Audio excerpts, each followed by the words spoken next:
Padre, del Hijo y del Espíritu Santo. Amén. Amados hermanos en nuestro Señor Jesucristo, nos encontramos en el domingo 21º después de Pentecostés, pero antes quería no dejar pasar por alto la fiesta de la raza el 12 de octubre, con el motivo del descubrimiento de América por Colón. Lamentablemente, todos los historiadores que conozco de Cristóbal Colón no logran desentrañar la importancia que tuvo. Muestran algún aspecto como descubridor, pero no llegan al profundo motivo de ese descubrimiento y de la envergadura que tenía y cuál fue el verdadero móvil de Cristóbal Colón, que por lo demás también muy mal tratado por la historia como ambicioso, avaro, y era todo lo contrario. Pero todo esto se explica porque si uno no entiende el meollo esencial, todo lo demás que gira alrededor de él lo podemos apreciar, pero de un modo parcial e insuficiente. Y es necesario que se haga justicia al respecto. Su mismo nombre, Cristóbal Colón, Cristóforo Columbus, el portador de Cristo como paloma mensajera que lleva el mensaje de la buena nueva a esas tierras incógnitas ya predichas por las Escrituras y por el gran Séneca.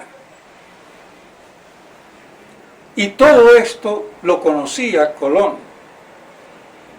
Y para darnos cuenta de ello, hay que leer el libro de las profecías que hizo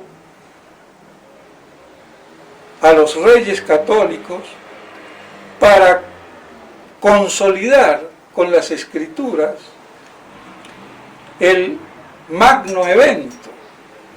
Es una estupidez decir que Colón no conoció el Nuevo Mundo. Hay que ser idiota o ignorante o las dos cosas. Colón se dio perfectamente cuenta. Antes incluso sabía a dónde iba, a lo desconocido, pero sabía que había algo, porque ya Séneca lo había dicho. Y se los voy a mostrar como él lo cita.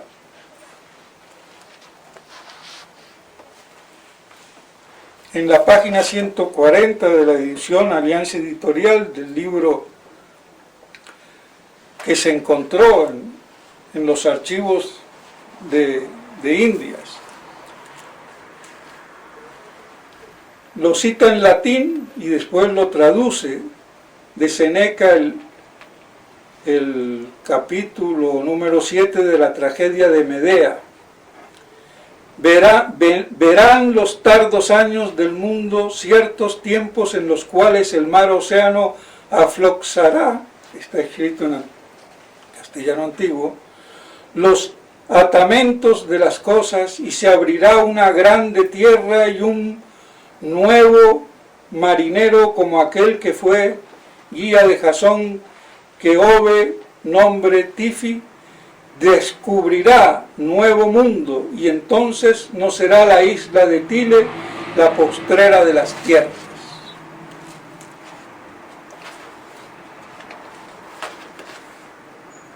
Entonces queda probado que él conocía perfectamente.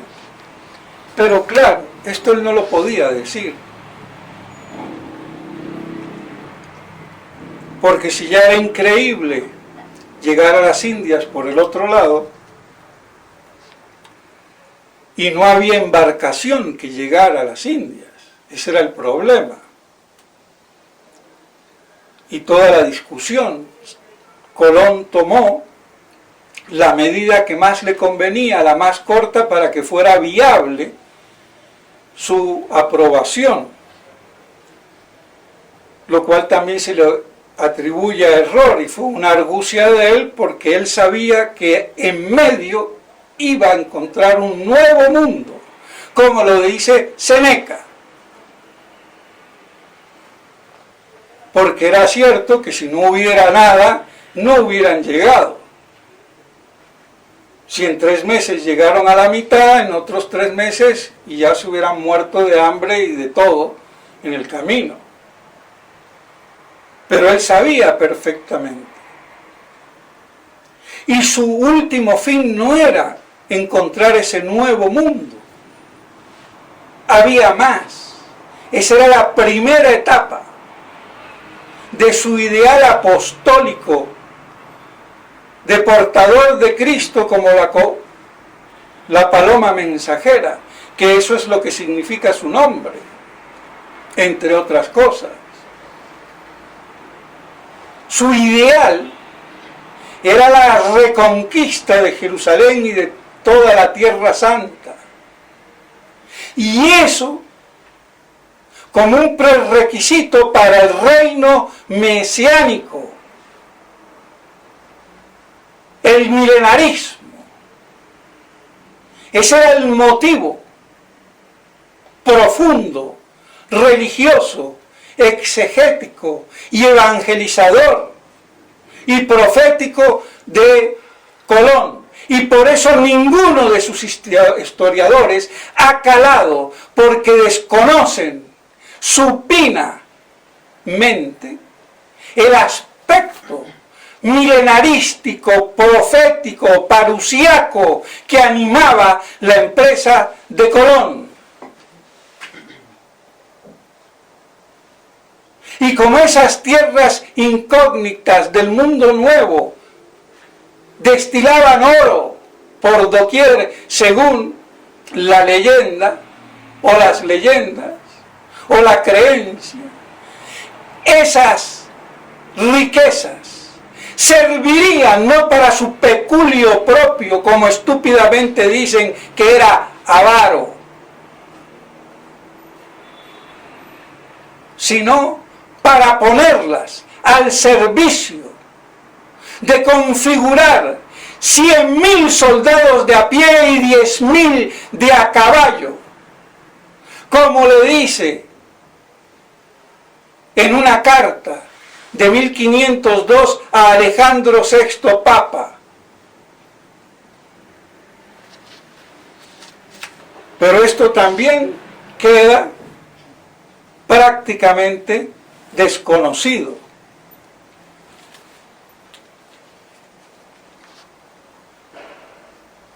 Pero una de las cartas más reveladoras al respecto fue dirigida por Colón al Papa Alejandro VI en febrero de 1502. Y dice más o menos así: Rey y a la reina, mis señores, que desde 7 años yo le pagaría 50.000 hombres de pie y 5.000 de a caballo en la conquista de la y de 5 años otros 5.000 caballos y 50.000 de pie, que serían 10.000 de caballo y 100.000 de pie para esto. Ese era el verdadero motivo del ansia de riquezas y de tesoros.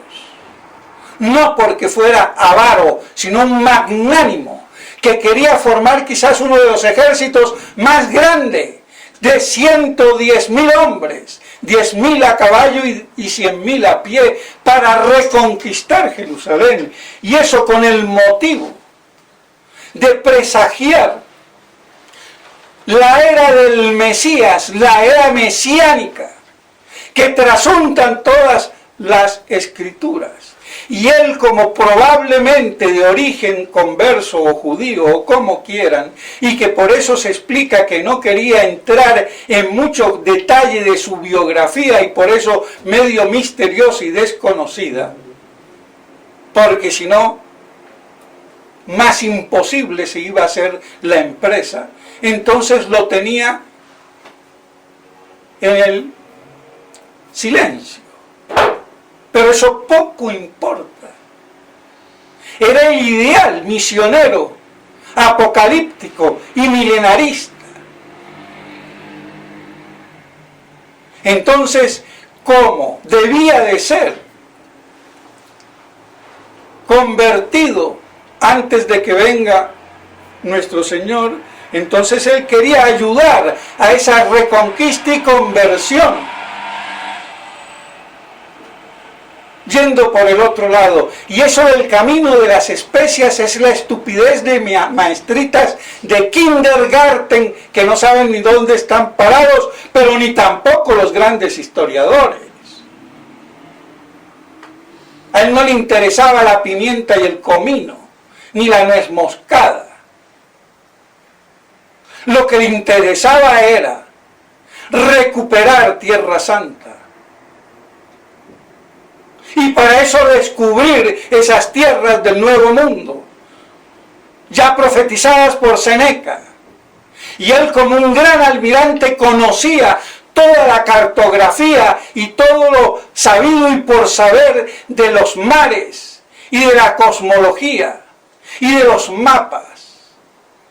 Porque hay un mapa antes que Colón llegara de Enrique Martelo de 1498, 3 años antes de que zarpara del puerto de Palos en 1492, donde estaba todo el litoral de América del Sur pegado a Asia, y que era llamada la cola del dragón, y ahí está. Este es el mapamundi de la época antes de Colón, y en ese perfil de Sudamérica están señalados los ríos, como el Magdalena, el Amazonas, el río Paraná y Uruguay, que confluyen en el río de la Plata. Está Tierra del Fuego. Y otras cosas más, como el lago Titicaca. ¿Y cómo podía ser si nadie había venido antes de Colón? Pues no me lo pregunten a mí, que no lo sé. Pero también ha habido mapas que tenían la Antártida. Y antes de que Colón llegase. Otra cosa es que nuestra ignorancia no lo vea. Entonces Colón tenía conocimiento de todo esto.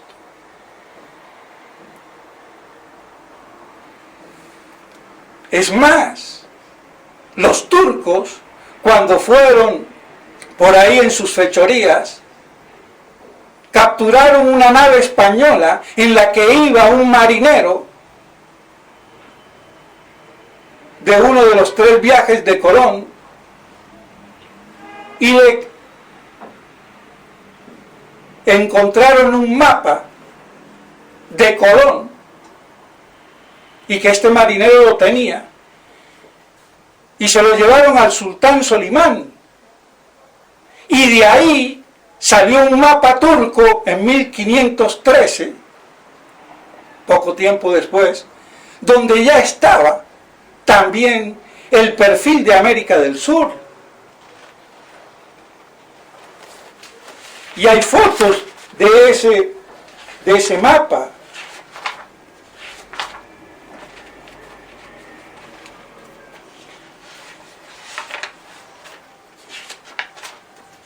Es el mapa turco de Pirri.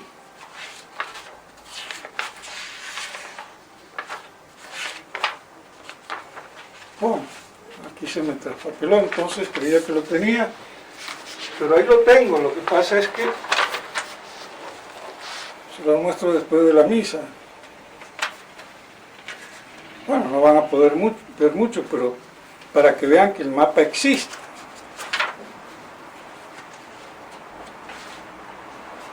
Bueno, después se los muestro después de misa.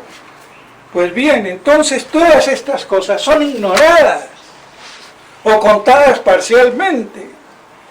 Entonces hay que ver El ideal de Colón, apocalíptico milenarista, esa es la esencia. Y la prueba de eso.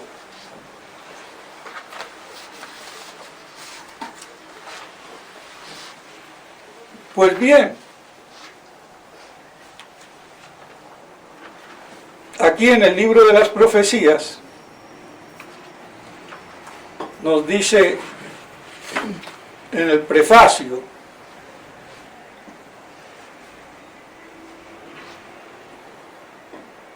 que le viene la idea a Colón entonces de buscar en la Biblia los pasajes que anunciaban su descubrimiento. Y en una relación de la carta a los reyes dice: el cual tan claro habló de estas tierras, refiriéndose a Isaías, por la boca de Isaías en tantos lugares de la Escritura, afirmando que de España será divulgado su santo nombre. Colón, en otra carta a su regreso del tercer viaje, dirigida a doña Juana de la Torre, ama del príncipe don Juan, dice: he servido de servicio de que jamás se oyó ni vido, del nuevo cielo y tierra que decía nuestro Señor por San Juan en el Apocalipsis, después dicho por boca de Isaías, me hizo mensajero y mostró aquella parte. Lo está diciendo clarito. Cita a Isaías, cita el Apocalipsis. Y aquí el que hace el prefacio dice que habla entonces de la era mesiánica. Y más adelante,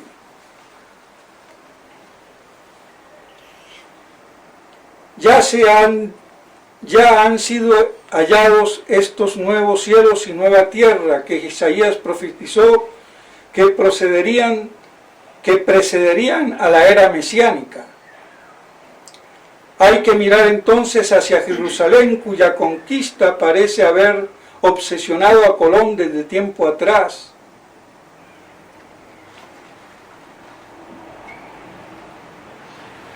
Después también, en una carta, después del tercer viaje, le dice a los reyes católicos del nuevo mundo que descubrió.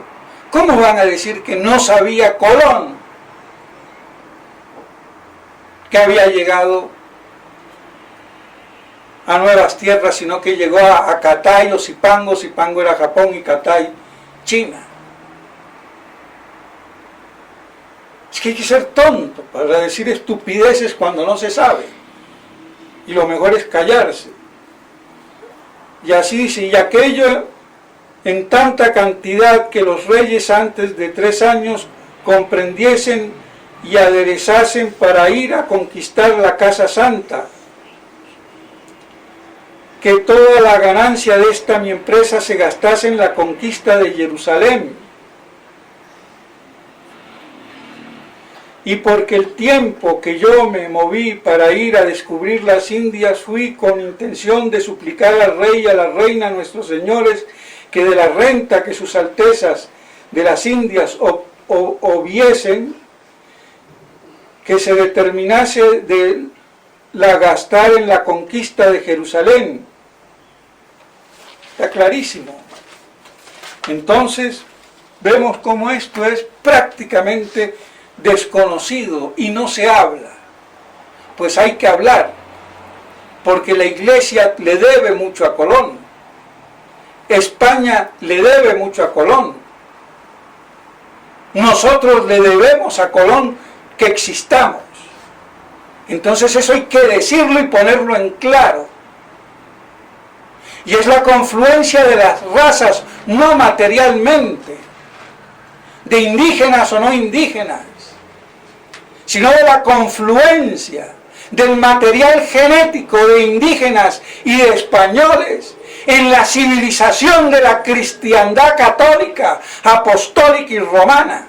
Que eso es la esencia de América y no el indigenismo imbécil, democrático de los políticos idiotas.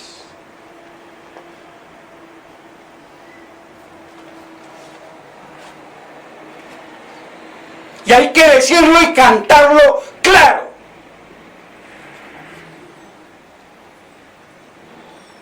Porque de nada vale la raza sin la civilización y la cultura católica.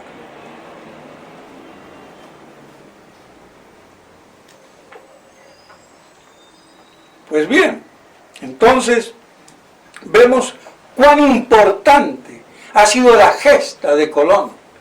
Y tan importante es, y un dato curioso, es que le dice a su hijo,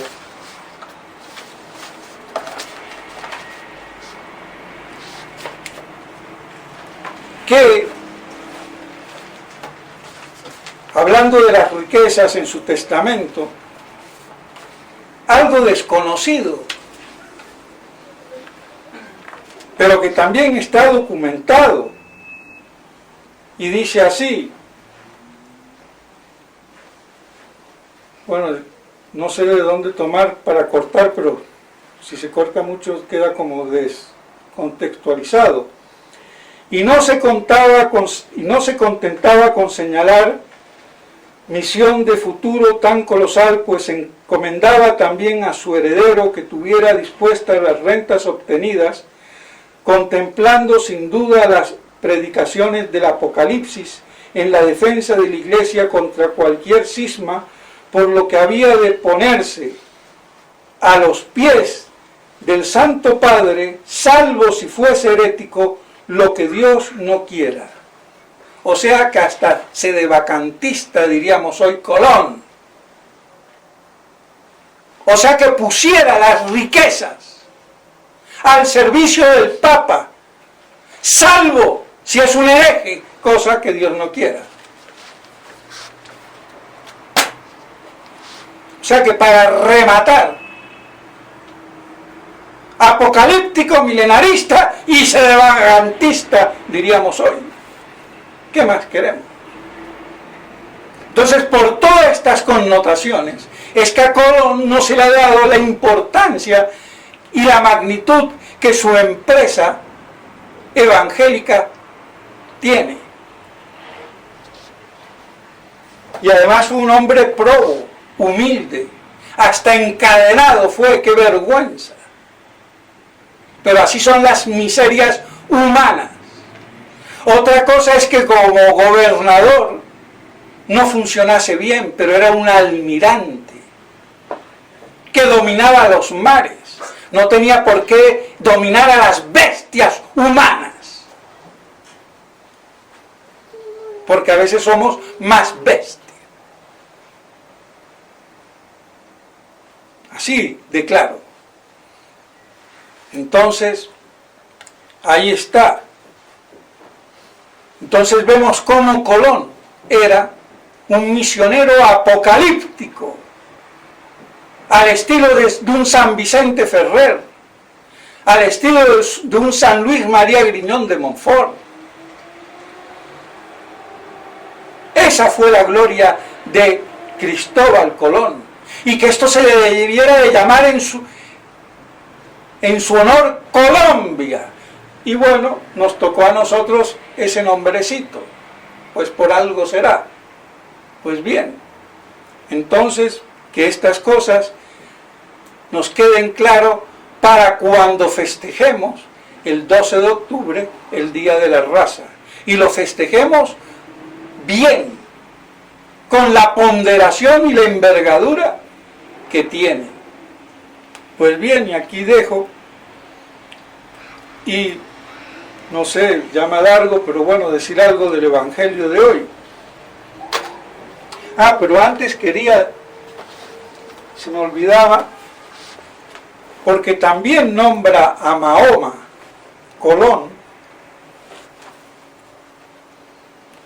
en la página 105 de la edición,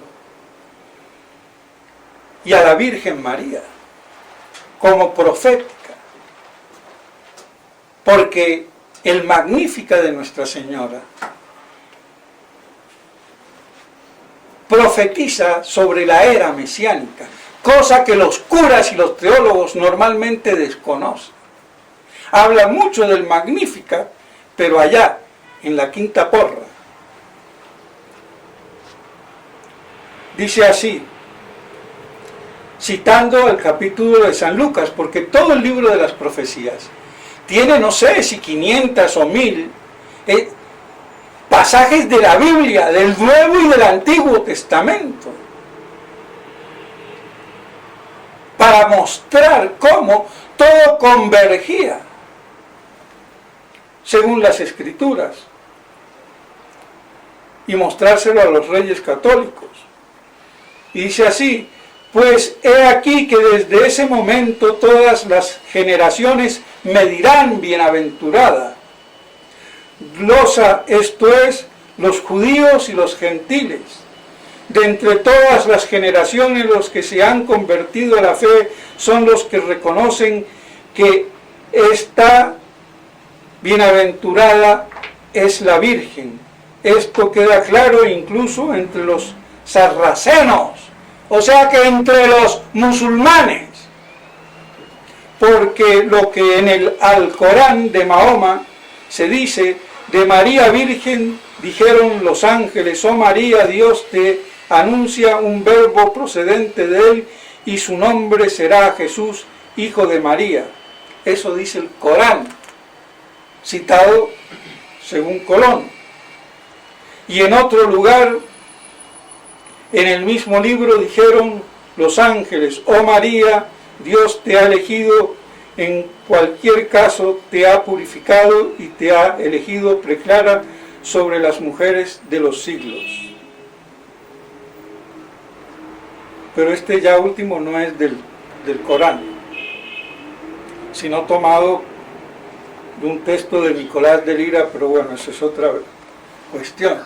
Entonces, ¿cómo relaciona Colón la bienaventuranza del Magnificat a esa eclosión del reino mesiánico, que judíos y gentiles convertidos la proclamarán bienaventurada, todas las naciones? Y también habla, y no me voy a alargar, pero bueno, sí, total, de un pastor y de un solo rebaño. Es que más apocalíptico no puede ser.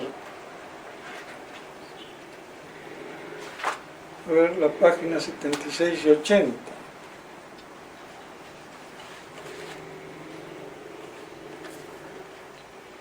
Y dice así, y anunciadla en las islas que están lejos, y decid, el que dispersó a Israel lo reunirá y lo guardará como el pastor a su rebaño.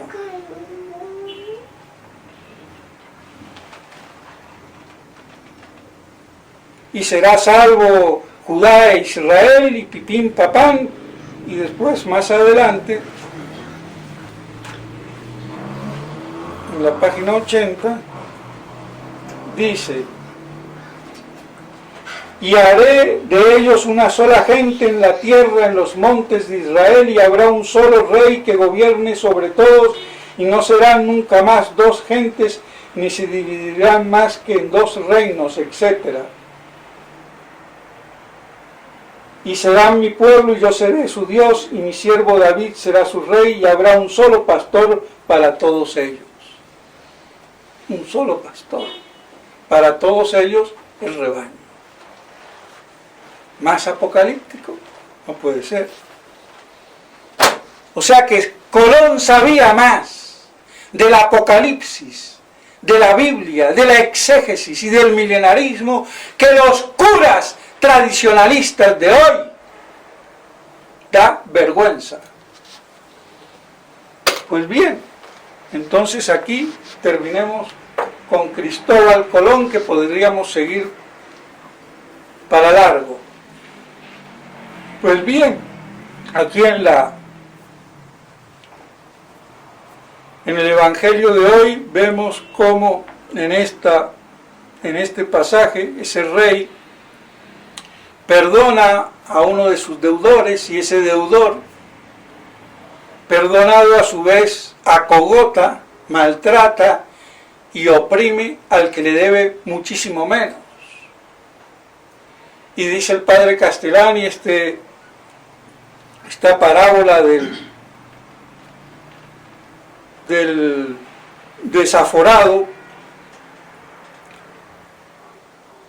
trata del perdón, y en definitiva eso es lo que nos dice: cómo no vamos a perdonar a nuestros hermanos, a nuestro prójimo, si en definitiva Dios Padre nos perdona muchísimo más. Y si no lo hacemos, a pagar hasta el último céntimo en el purgatorio. Entonces está todo el tema del perdón y de la justicia. Y el padre Castellani dice, bueno, pero hay cosas que no se pueden perdonar, como la injusticia. ¿Y qué entendemos por perdonar? No vengarnos, condonar la ofensa o la deuda, o devolver el cariño y la estima.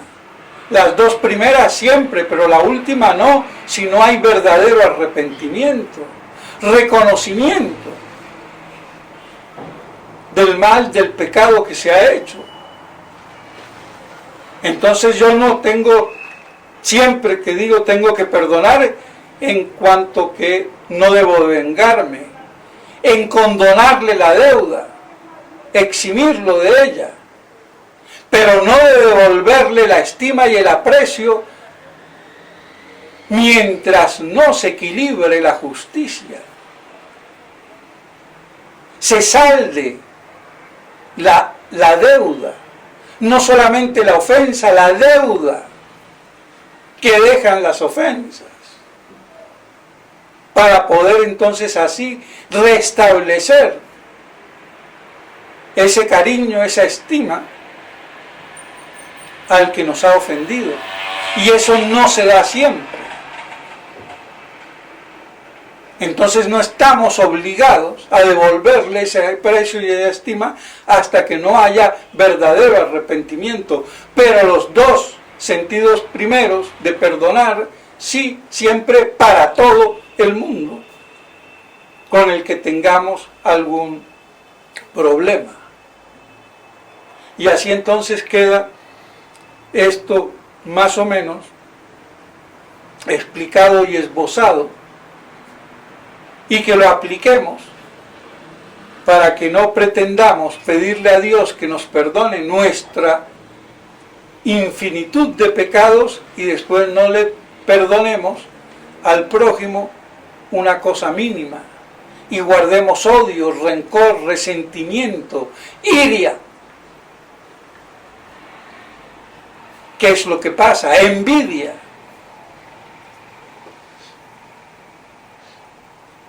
Entonces, por eso hay que, por lo menos, no querer vengarse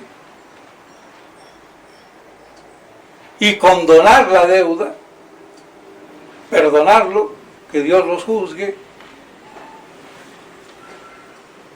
y hasta ahí. Y si él reconoce su falta, pues sí devolverle el cariño, la estima, la amistad o lo que fuera, pero a la cual no estamos obligados si no hay entonces previo y profundo y real arrepentimiento. Esto sería más o menos el resumen del Evangelio del domingo de hoy. Y pues bien, retengamos todas estas cosas y que así también sepamos perdonar a nuestros hermanos, ya que Dios Padre nos perdona muchísimo más. En nombre del Padre, del Hijo y del Espíritu Santo. Amén.